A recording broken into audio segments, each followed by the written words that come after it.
siya, hindi mo nasasaktan physically, pero sinasaktan emotionally. Kung nakita mo, mga salitang hindi maganda, mga salita nakakasakit ng kanyang damdamin. Di ba? Ito'y isang bagay na masakit. Mabuti nga yung saktan mo na physically. Lagyan mo lang ng yelo, pero yung emotional niya, yung puso niya kapag sinasaktan mo, ito ay hindi rin gusto ng Diyos. Kailangan lang ang bagay na sasabihin mo, lalo pa sa labi mo, ay nakakalugod sa asawa mo. Hindi siya nagmasama ang loob. Kasi isa pag-asawa natin, di ba? Isa lalo, ewan ko lang sa may mga asawa rin, kung nasabi niyo sa asawa mo, ewan ko ba, bakit na pinakasalan pa kita? Nasasabi niyo may minsan niyo, pag may kampo kayo sa asawa niyo, alam mo, simpleng salita pero nakasasakyan sa damdamin ng babae. Wicked sex ang babae.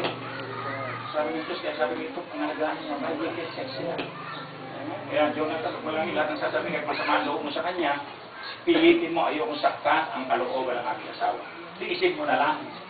Diba? Tiisin mo na, pasabihan mo na siya na malumanay na pamamaraan. Okay, handa mo yan. Una, mahalin mo. Pangalawa, huwag mong sasaktan ang kanyang emosyonal. Kasi pag ang babae nasaktan ang emosyonal, ang hirap ng buhay. Ang hirap ng buhay. Kaya kailangan sasabihin mo, alam mo, ganito, bigyan mo ng encouragement. What discouragement to be encouraged? Encourage mo siya sa mga bagay na sinasalita mo. Okay? Okay? At ang pangalawa, be faithful. Kailangan maging tapat ka sa asawa mo. Maging tapat ka sa asawa mo.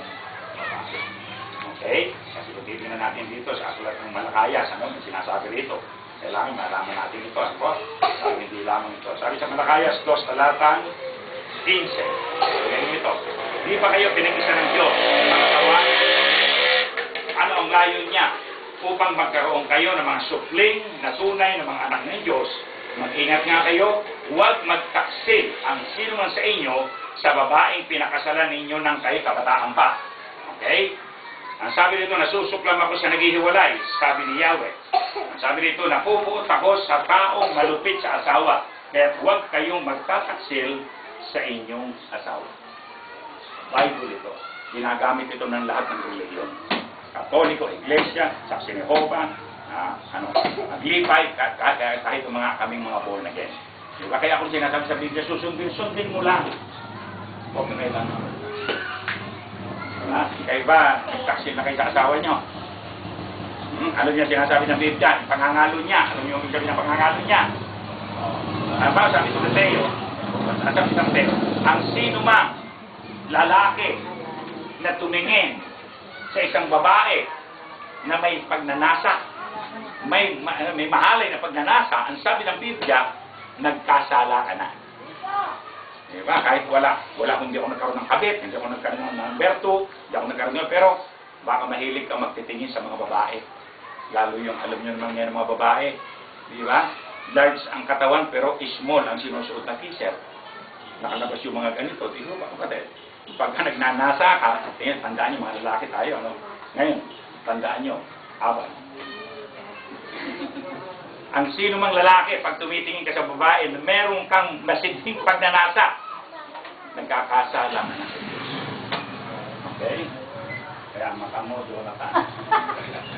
Marami ko.